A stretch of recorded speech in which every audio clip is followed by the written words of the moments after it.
इस वीडियो का मकसद बिल्कुल ये नहीं था कि मैं JF-17 थंडर की तारीफ़ें करूं और तेजाज़ के बारे में कोई नेगेटिव बातें बताऊं या ये कहूं कि जी तेजाज़ बिल्कुल फेल है।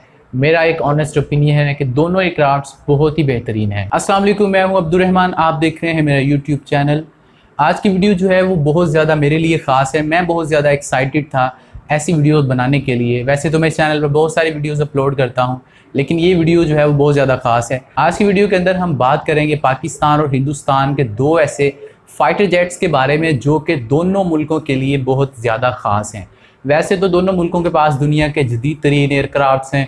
जो भी अफवाज के पास लेटेस्ट टेक्नोलॉजी होती है वो दोनों मुल्कों की अफवाज के पास हैं, लेकिन ये जो एयरक्राफ्ट्स हैं ये दोनों मुल्कों के लिए ख़ास इसलिए है क्योंकि दोनों मुल्क इन एयरक्राफ्ट्स को, इन फाइटर जेट्स को खुद मैन्युफैक्चर करता है अपने मुल्क में। आप दुनिया की जहाँ से मर्ज़ी, जितनी अच्छी मर्ज़ी टेक्नोलॉजी ले आएँ, लेकिन वो चीज़ जो कि आप खुद तैयार करते हैं तो आपके लिए ज़्यादा इंपॉर्टेंट होती है। दोनों मुल्कों के पायलट जब इन एयरक्राफ्ट्स को उड़ाते हैं तो बहुत ज़्यादा फ़ख्र और गर्व के साथ उड़ाते हैं। मैं बात कर रहा हूँ proud of Pakistan JF-17 thunder और हिंदुस्तान के अपने मैन्युफैक्चर किए हुए बहुत ही अमेजिंग एयरक्राफ्ट्स हेल्थ तेजाज़ के बारे में। दोनों एयरक्राफ्ट्स का कंपैरिजन शुरू करने से पहले पाकिस्तानी और इंडियन जो भी इस वीडियो को देखेंगे, मेरी आप सबसे रिक्वेस्ट है कि पहले एक बार वीडियो को कंप्लीट देख लें, उसके बाद आप जो भी अपना पॉइंट ऑफ व्यू देना चाहे वो कमेंट सेक्शन में दे सकते हैं। हम इस वीडियो के अंदर दोनों एयरक्राफ्ट्स के फीचर, जो स्पेसिफिकेशंस को एक दूसरे के साथ कंपेयर करेंगे और आपको ये बताने की कोशिश करेंगे कि कौन सा एयरक्राफ्ट किस चीज़ में दूसरे से आगे है और किसको बर्तरी हासिल है। दोनों एयरक्राफ्ट्स के बारे में मैं एक बात आपको बता दूं, JF-17 थंडर पाकिस्तान एयरफोर्स की बैकबोन है और फ्रंट लाइनर यानी कि अव्वल दर्जे का एयरक्राफ्ट है, और भारत का फाइटर जेट जो तेजाज़ है वो भारत का तीसरे दर्जे का एयरक्राफ्ट है। क्योंकि भारत समझता था कि ये तेजाज़ जो है वो भारत की सिक्योरिटी के लिए काफ़ी नहीं है और इनको इस पर्पज़ के लिए डिज़ाइन भी नहीं किया था, इसीलिए भारत ने फ्रांस से एक डील की जिसको राफेल डील कहते हैं, और उसके नतीजे में 36 राफेल जो है वो भारत को मिलेंगे, जिनमें से 5 राफेल ऑलरेडी मिल चुके हैं। तो अगर फ्यूचर में कभी पाकिस्तान और भारत में जंग होती है या बालाकोट एयर स्ट्राइक का वो जो एक सीन हुआ था वैसा कुछ और सीन क्रिएट होता है, तो उसमें JF-17 थंडर और भारतीय जो तेजाज़ हैं इनका आमना सामना नहीं होगा, क्योंकि पाकिस्तान अपने फ्रंट लाइनर को जब सामने लाएगा तो JF-17 थंडर का मुकाबला तेजाज़ से नहीं बल्कि राफेल से होगा। तो फ्यूचर में दोनों के टाकरे का इम्कान है वो भी बहुत कम है। सबसे पहले हम दोनों एयरक्राफ्ट्स का आपको एक छोटा सा इंट्रो देते हैं। पहले हम बात कर लेते हैं हेल तेजाज़ के बारे में। तेजाज़ एक Indian made single engine delta wing multi role fighter aircraft है जिसको ADA यानी कि एरोनॉटिकल डेवलपमेंट एजेंसी ने डिज़ाइन किया है, और इंडिया के aircraft research and design centre यानी कि HAL हिंदुस्तान एरोनॉटिक्स लिमिटेड के साथ मिलकर इस एयरक्राफ्ट को इंडियन एयरफोर्स और इंडियन नेवी के लिए मैन्युफैक्चर किया है। इस एयरक्राफ्ट की मैन्युफैक्चरिंग के बारे में मैं आपको बता दूं कि भारत को तेजाज़ बनाने और उसके बाद उसको आसमान तक ले जाने में बहुत ज़्यादा टाइम लग गया, तकरीबन 4 दहाइयाँ इसको लग गई। 1980 में तेजाज़ का ये जो प्रोजेक्ट था इसके ऊपर काम शुरू किया गया, और इसका जो मेन मकसद था वो ये था कि MiG-21 जो है उनको तेजाज़ जो है वो फ्यूचर में रिप्लेस करेंगे। 2003 में यानी कि इस प्रोजेक्ट को स्टार्ट करने के 23 साल के बाद इसका नाम ऑफिशियली तेजाज़ रख दिया गया। 4 जनवरी 2001 को तेजाज़ के पहले प्रोटोटाइप ने उड़ान भरी, और इस प्रोजेक्ट को स्टार्ट करने के तकरीबन 35 साल के बाद 17 जनवरी 2015 को तेजाज़ को इंडियन एयरफोर्स में शामिल कर लिया गया। अब तेजाज़ के एक से ज़्यादा वेरिएंट हैं। हम इस वीडियो में तमाम वेरिएंट्स को डिस्कस नहीं करेंगे, हम स्पेसिफिकली मार्क 1 के ऊपर रहेंगे जो कि इस वक्त इंडियन एयरफोर्स जो है वो यूज़ कर रही है। जबकि 2019 की एक रिपोर्ट के मुताबिक इंडियन एयरफोर्स जो है वो फ्यूचर के लिए टोटल डिफरेंट वेरिएंट्स के 324 तेजाज़ प्लान कर रही है। अब हम बात करते हैं JF-17 थंडर ब्लॉक 3 के बारे में। JF-17 थंडर एक 4th जनरेशन का light weight single engine multi role combat aircraft है जिसको PAC यानी कि पाकिस्तान एरोनॉटिकल कॉम्प्लेक्स और CAC यानी कि Chengdu aircraft corporation of China ने मिलकर डिज़ाइन किया है। JF-17 के पहले प्रोटोटाइप की डेवलपमेंट 2002 में शुरू की गई और मई 2003 में इसकी जो डेवलपमेंट थी वो कंप्लीट हुई, और 2003 में ही इसके जो प्रोटोटाइप है उसने उड़ान भरी। 12 मार्च 2007 को JF-17 थंडर को पाकिस्तान एयरफोर्स में शामिल कर लिया गया। इस वक्त तक पाकिस्तान एयरफोर्स के पास तकरीबन 140 से लेकर 150 ब्लॉक 1 और ब्लॉक 2 के JF-17 थंडर मौजूद है। ये जो फिगर है ये वेरी कर सकती है, यकीन है ये कोई ऑफिशियल फिगर नहीं है, लेकिन इसके दरमियान में कहीं पर JF-17 थंडर पाकिस्तान के पास मौजूद हैं। जबकि पाकिस्तान एयर चीफ के मुताबिक अगले 2 साल में JF-17 थंडर ब्लॉक 3 के 34 से 40 नए फाइटर जेट्स को पाकिस्तान एयरफोर्स में शामिल कर लिया जाएगा। और पाकिस्तान के पास जो कैपेसिटी है हर साल इसको बनाने की, वो भी तकरीबन इतनी ही है। 25 से 35 नए फाइटर जेट्स पाकिस्तान एक साल में तैयार कर रहा है। अब इस एयरक्राफ्ट के बारे में बहुत ज़्यादा एक प्रोपेगेंडा किया जाता है कि चाइना इसको डेवलप करता है, जो कि एक बहुत ही गलत बात है और बिल्कुल एक सफ़ेद झूठ है, क्योंकि JF-17 थंडर के जो पार्ट्स है वो 42% चाइना में बनते हैं, जबकि जो मैक्सिमम यानी कि 58% पार्ट्स जो हैं वो पाकिस्तान में बनाए जाते हैं। PAC इसको बनाता है और 100% इसकी जो असेंबलिंग होती है तमाम पार्ट्स की, जो कि चाइना में भी बनते हैं, वो सारी की सारी पाकिस्तान में की जाती है। तो इस छोटे से एक इंट्रोडक्शन के बाद अब हम बात करते हैं दोनों एयरक्राफ्ट्स की स्पेसिफिकेशंस के बारे में। तेजाज जो है ये एक 4th जनरेशन का एयरक्राफ्ट है, जबकि JF-17 4+ जनरेशन का एयरक्राफ्ट है। तेजाज जो है वो सिंगल सीटर में आते हैं, जबकि जो JF-17 थंडर है ये सिंगल और डबल सीटर दोनों में आते हैं। तेजाज जो है इसमें सिंगल इंजन है और सिमिलरली JF-17 थंडर में भी सिंगल इंजन ही है। अगर हम इसके डिज़ाइन की बात करें, जो तेजाज की लेंथ है वो 43.3 फीट है, जबकि JF-17 थंडर की 49 फीट है। अगर हम इनकी विड्थ की बात करें यानी कि चौड़ाई की, तो जो तेजाज है उसकी विड्थ तकरीबन 27 फीट है, जबकि JF-17 थंडर की 31 फीट है। अगर हम दोनों एयरक्राफ्ट्स की हाइट की बात करें तो तेजाज की 14.4 फीट, जबकि JF-17 थंडर की 15.6 फीट हाइट है। अगर हम दोनों फाइटर जेट्स के एम्प्टी वेट की बात करें, यानी कि जब इसके ऊपर कोई मिज़ल कोई भी चीज़ नहीं होती, सिंपल इनका जो वेट है वो तेजाज का 6560 kg है, जबकि JF-17 थंडर का थोड़ा सा ज़्यादा है, 6600 kg है। अगर हम दोनों एयरक्राफ्ट्स की मैक्सिमम टेक ऑफ वेट की बात करें तो जो तेजाज है इसका जो टेक ऑफ वेट है वो तकरीबन 13,000 kg है, जबकि JF-17 थंडर का 12,474 kg है, यानी कि तेजाज का थोड़ा सा टेक ऑफ वेट जो है वो ज़्यादा है। अब हम बात करते हैं दोनों एयरक्राफ्ट्स की ROC यानी कि रेट ऑफ क्लाइंब के मुतालिक।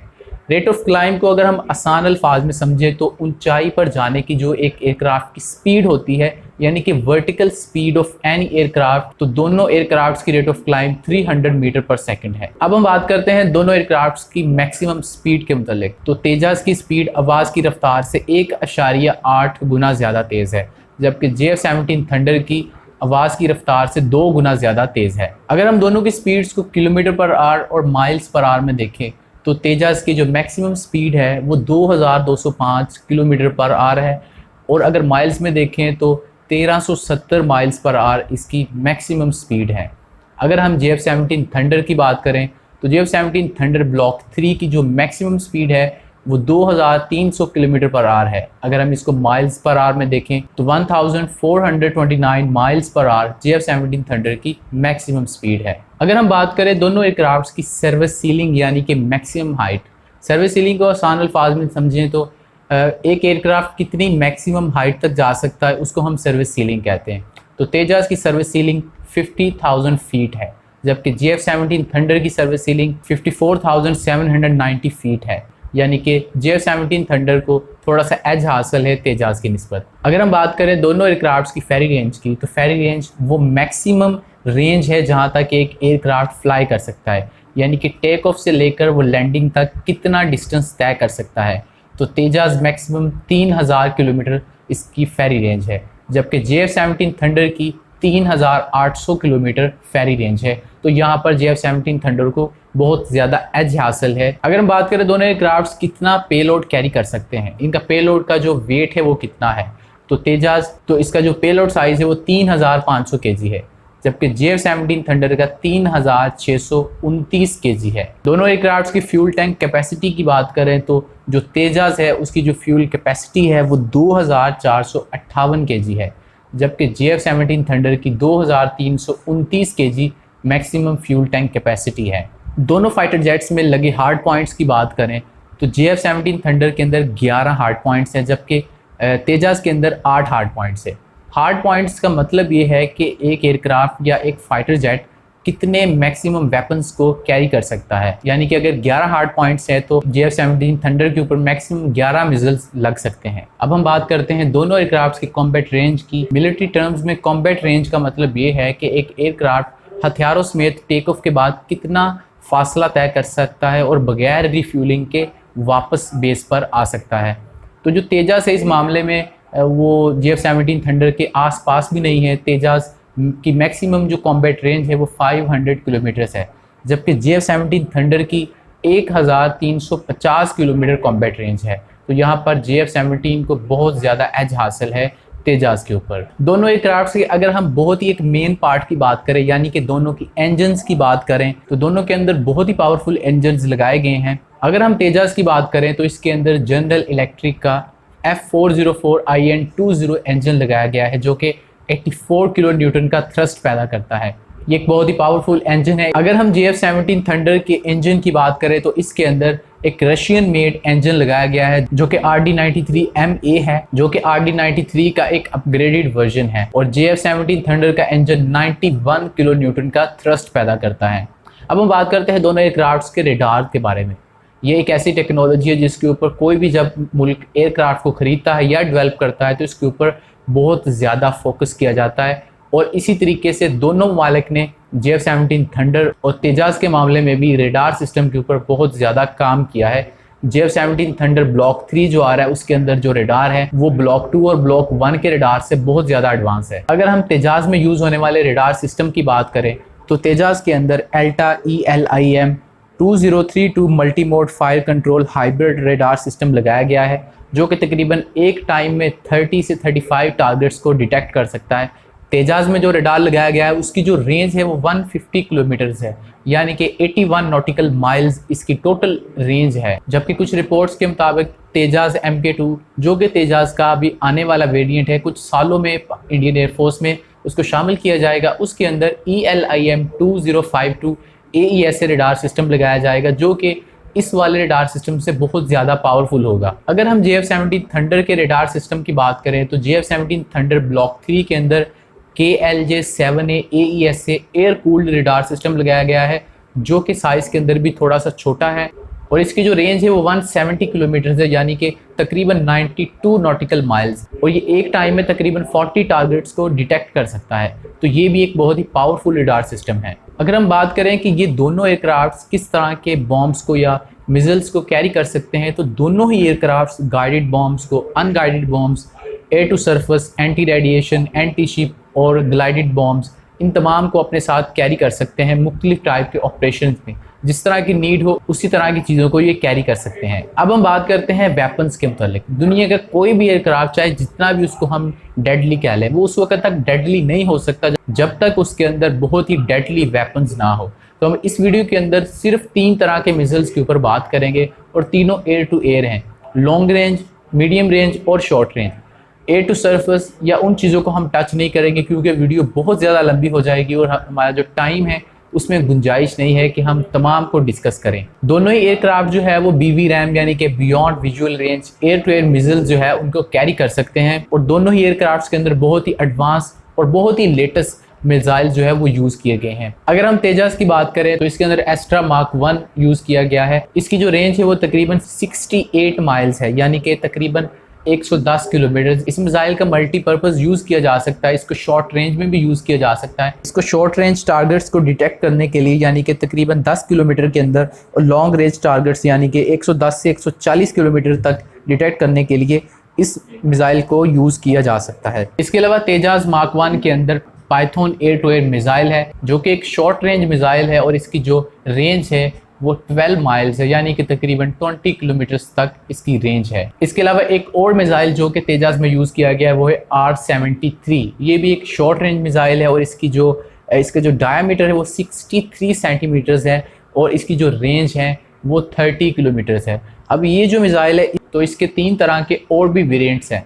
R73E जिसका जो रेंज है वो 30 किलोमीटर्स है, यानी कि 19 माइल्स। इसका एक और वेरिएंट है R73M1, इसकी जो रेंज है वो भी 30 किलोमीटर है और यानी कि 19 माइल्स। और इसका एक तीसरा वेरिएंट है जो कि R74 है, जिसकी जो रेंज है वो 40 किलोमीटर है, यानी कि तकरीबन 25 माइल्स इसकी रेंज है। इसके अलावा तेजाज़ के अंदर air to surface, air to ground बहुत सारे मिसाइल जो है वो यूज़ किए गए हैं, तमाम को हम इंक्लूड नहीं कर रहे। अगर हम बात करें तेजाज़ के वो वेरिएंट जो कि अभी मैन्युफैक्चर हो रहे हैं, इंडियन एयरफोर्स में अभी तक शामिल नहीं किए गए, तो उनमें एस्ट्रा IR, एस्ट्रा मार्क 2, एस्ट्राम और ब्राह्मस जैसे बहुत ही जदीद मिसाइल सिस्टम्स को उसमें लगाया जाएगा। अब हम बात कर लेते हैं JF-17 थंडर ब्लॉक 3 में लगाने जाने वाले जो मिसाइल सिस्टम्स हैं उनके बारे में। सबसे पहले हम बात करते हैं long range beyond visual range air to air missiles की। अगर हम बात कर रहे हैं तो PL-15 JF-17 थंडर के अंदर एक ऐसा एडिशन किया गया है, ये एक चाइनीज़ मेड है, और जब 2015 में इसको चाइना ने डेवलप किया था तो अमेरिकन ऑफिशियल्स ने इसके ऊपर तहफ़्फ़ुज़ात का इजहार किया था, और जब 2020 में इसको बाकायदा तौर पर ये ऐलान किया गया कि चाइना पाकिस्तान को ये टेक्नोलॉजी देगा, तो इसके ऊपर भी अमेरिका के तहफ़्फ़ुज़ात थे। तो इसकी जो ख़ास बात ये है कि इसकी रेंज जो है वो 300 किलोमीटर्स है। ये उन मिसाइल्स में शुमार होता है जो कि दुनिया में सबसे ज़्यादा जिनकी रेंज है उनमें इसका शुमार होता है। रफ़ेल दुनिया का एक बेहतरीन एयरक्राफ्ट है जिसको इंडिया ने बाय किया है। उसके अंदर मिट्योर नाम का एक मिसाइल है जिसकी मैक्सिमम रेंज 150 किलोमीटर्स है, और अमेरिका के अंदर जदीद तरीन उनके पास एयरक्राफ्ट है, उनकी रेंज भी 120 से 150 किलोमीटर्स है। PL-15 की जो स्पीड है वो आवाज़ की रफ्तार से 4 गुना ज़्यादा तेज़ है। JF-17 थंडर ब्लॉक 3 के अंदर ये एक बहुत बड़ा अपग्रेड है जो कि मीडियम रेंज में देखने को मिला है। PL-12 ये भी एक अगेन चाइनीज़ मेड है, और इसकी जो रेंज है वो 100 किलोमीटर्स है, और ये भी एक बहुत ही डेडली वेपन है जो कि JF-17 थंडर में लगाया गया है। अगर हम तीसरे मिसाइल की बात करें जो कि एयर टू एयर मिसाइल है JF-17 थंडर के अंदर, तो ये एक शॉर्ट रेंज मिसाइल है जिसका नाम IRIST है, और इसकी जो रेंज है वो 25 किलोमीटर्स है, और इसकी जो स्पीड है वो आवाज़ की रफ्तार से 3 गुना ज़्यादा तेज़ है।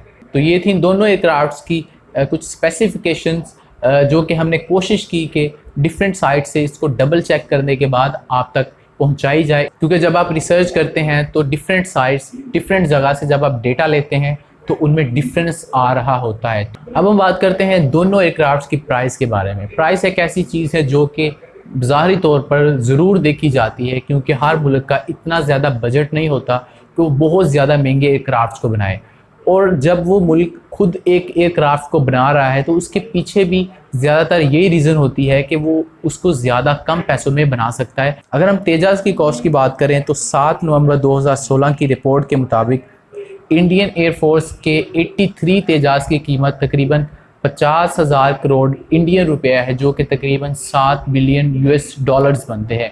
अगर हम एक यूनिट की बात करें एक सिंगल तेजाज़ की, तो तकरीबन 38 से 40 मिलियन US डॉलर्स में एक तेजाज़ बनता है। अब हम बात करते हैं JF-17 थंडर ब्लॉक 3 की प्राइस के बारे में। तो JF-17 थंडर एक यूनिट की जो प्राइस है वो 25 मिलियन US डॉलर से 30 मिलियन US डॉलर है, यानी कि तेजाज़ से थोड़ी सी प्राइस भी इसकी कम ही है। तो ये थी कुछ स्पेसिफिकेशन और प्राइस के बारे में हमने देखा। हमने बहुत कोशिश की कि वीडियो को थोड़ा सा छोटा रखा जाए ताकि जो देखने वाले हैं उनके लिए भी आसानी हो, लेकिन जब आप इस लेवल के फाइटर जेट्स के बारे में, इतनी बड़ी मशीन के बारे में बात करते हैं तो उसके अंदर मल्टीपल फीचर्स होते हैं। हमने तो बहुत कम, हमने कोई 10-15 स्पेसिफिकेशंस को ही देखा है, हम ज़्यादा को टच नहीं कर सके। हमने सिर्फ एयर टू एयर तक बात रखी, एयर टू ग्राउंड, या इसके अलावा हमने किसी चीज़ को टच नहीं किया। अब हम बात करते हैं मेरा पर्सनल पॉइंट ऑफ व्यू के बारे में, दोनों एयरक्राफ्ट्स के बारे में। इन तमाम स्पेसिफिकेशंस को देखने के बाद मैं किस नतीजा पर पहुंचा हूँ।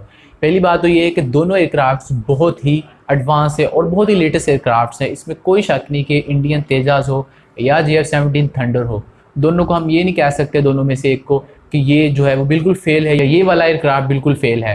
हाँ, हम ये कह सकते हैं कि कुछ चीज़ों में JF-17 थंडर जो है वो आगे है और कुछ में तेजाज़ जो है वो आगे हैं। डिज़ाइन जो है वो बहुत ही दोनों के लेटेस्ट डिज़ाइन है। अगर हम रेडार सिस्टम की बात करें, इंजन्स की बात करें, तो दोनों के बहुत ज़्यादा एडवांस है। ओवरऑल अगर हम बात करें तो JF-17 थंडर को थोड़ा सा एज हासिल है स्पेसिफिकेशंस में। लेकिन एक इंपॉर्टेंट बात जो मैं यहाँ पर कहना चाहता हूँ वो ये है कि इसका फेयर कंपैरिजन तब होगा जब तेजाज़ का जो अगला वेरिएंट है MK2 या MK1 ने, जब वो इंडियन एयरफोर्स में शामिल किया जाएगा तो उसका JF-17 थंडर ब्लॉक 3 के साथ जब हम कंपैरिजन करेंगे तो वो ज़्यादा फेयर कंपैरिजन होगा। लेकिन ये तमाम स्पेसिफिकेशन चाहे एक में बहुत ज़्यादा अच्छी हैं या एक में उससे थोड़ी सी कम है, ये मैटर ज़रूर करती हैं, लेकिन जो सबसे ज़्यादा चीज़ मैटर करती है वो ये है कि इस मशीन को चला कौन रहा है। वो जो पायलट है उसकी महारत, उसकी काबिलियत जो है वो सबसे ज़्यादा अहम है। कहा जाता है कि man behind bullet is critical.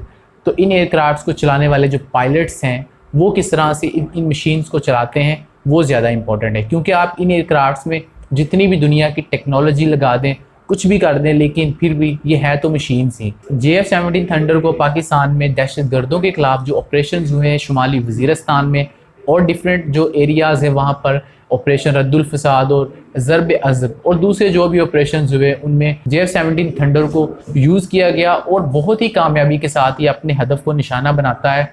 और JF-17 थंडर को F-16 के साथ जब यूज़ किया गया तो पाकिस्तान में जो डिफेंस एनालिस्ट हैं वो सब ये बात कहते नज़र आते हैं कि F-16 की निस्बत JF-17 थंडर जो है इसकी जो रिज़ल्ट्स थे वो उससे बहुत ज़्यादा बेटर थे। एक बात हमें दोनों मुल्कों को समझने की ज़रूरत है कि दोनों जो है हम मुखालफ है, हरीफ है, इसमें कोई शक नहीं। 73 ईयर से हम एक दूसरे से एक किस्म का जंग के महाज पर ही हैं। LOC पर हर रोज़ दोनों तरफ से फायरिंग की जाती है। जो लोग मुझे पाकिस्तान में देख रहे हैं या वो लोग जो मुझे इंडिया में देख रहे हैं, मैं दोनों से ही कहना चाहता हूँ कि हम इन एयरक्राफ्ट्स के ऊपर कंपैरिजन कर रहे हैं। इसका बिल्कुल ये मकसद नहीं है कि हम ये समझते हैं कि ये कोई बहुत ही कोई अच्छी बात है कि हम इतना ज़्यादा पैसा डिफेंस पर और नई से नई टेक्नोलॉजी लेने पर और अपनी आर्म्ड फोर्सेस जो है उनके ऊपर खर्च कर देते हैं।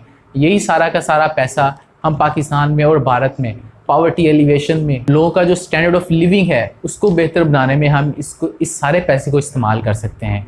लेकिन ये तब तक नहीं हो सकता जब तक दोनों मुल्कों के दरमियान जो मसाइल हैं वो हल नहीं होते। अगर दोनों मुल्कों के दरमियान 100 मसले हैं तो मैं ये बात गारंटी के साथ कह सकता हूँ कि एक ऐसा मसला है अगर उसको हम हल कर लेते हैं तो बाकी 99 मसाइल जो है वो खुद ही हल हो जाएंगे। और वो मसला है कश्मीर का। दोनों मुल्कों को अब ये सोचना चाहिए कि हम कश्मीर इशू की वजह से आज यहाँ तक पहुँच चुके हैं कि पाकिस्तान जिसके पास पेमेंट्स तक के पैसे नहीं हैं और हम अपनी डिफेंस के ऊपर और अपनी मिलिट्री के ऊपर इतना ज़्यादा स्पेंड करते हैं। दुनिया के 50% गरीब तरीन अफराद 5 मुल्कों में रहते हैं और उनमें एक नाम इंडिया का भी आता है। और अगर हम इंडिया के जो डिफेंस बजट है एक साल का वो देखें तो वो अराउंड अबाउट 65 बिलियन US हैं। ये तमाम का तमाम जो पैसा है ये लोगों के ऊपर लग सकता है, पाकिस्तान में भी इंडिया में भी। एक JF-17 थंडर की अगर हम प्राइस को पाकिस्तानी रुपए में कन्वर्ट करें वो तकरीबन 5 अरब रुपया बनती है। मैं आप लोग जो पाकिस्तान में हैं मुझे पाकिस्तान आर्मी के मुखालिफ ना समझे, मैं उस तबके से में से नहीं हूँ जो कि पाकिस्तान आर्मी के ख़िलाफ़ बोलने को या मुखालफत करने को फ़ैशन समझता है। मैं सिर्फ आपसे ये कह रहा हूँ कि आप कमेंट सेक्शन में मुझे ये बताएं कि पाकिस्तान में जो एजुकेशन बजट है वो कितना है और हम मिलिट्री के ऊपर कितना स्पेंड कर रहे हैं। और वो मेरे दोस्त जो कि मुझे इंडिया से देख रहे हैं मैं उनसे कहूँगा कि आप भी इस तरह का कोई ज़रूर कंपैरिजन करें। इस वीडियो का मकसद बिल्कुल ये नहीं था कि मैं JF-17 थंडर की तारीफ़ें करूँ और तेजाज़ के बारे में कोई नेगेटिव बातें बताऊँ या ये कहूँ कि जी तेजाज़ बिल्कुल फेल है। मेरा एक ऑनेस्ट ओपिनियन है कि दोनों एयरक्राफ्ट्स बहुत ही बेहतरीन हैं। तो आप हमें कमेंट सेक्शन के अंदर बता सकते हैं कि आपको हमारी ये एफर्ट कैसी लगी। अगर आप मज़ीद इस तरह की वीडियोस देखना चाहते हैं तो आप हमें कमेंट सेक्शन में बता सकते हैं। हमें आपके फीडबैक का इंतज़ार रहेगा। इसके अलावा अगर आपने अभी तक हमारे चैनल को सब्सक्राइब नहीं किया तो इस चैनल को सब्सक्राइब कर लें और बेल आइकन को क्लिक कर लें ताकि जब हम कोई भी ऐसी वीडियो अपलोड करें तो आपको उसका नोटिफिकेशन मिल जाए।